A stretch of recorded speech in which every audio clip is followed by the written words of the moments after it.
We are as a licensed real estate appraiser, we were lobbying na as licensed real estate appraiser, we should be part of those that can be allowed to view or to download or to inspect the data since we will be using it for valuation of properties. But then again, medyo ano pa rin yun, still up for discussions. Yeah. So sana sabi sa chat box, sana po lahat it's all easier to access to real estate.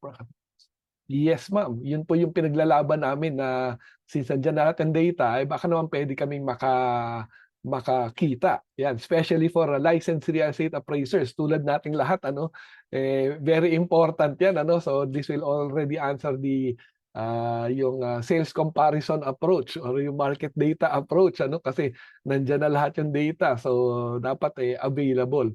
Although yun na nga lang meron tayo nung 10173 Data Privacy Act at saka yung Cybercrime Law no. So kailangan medyo maingat din.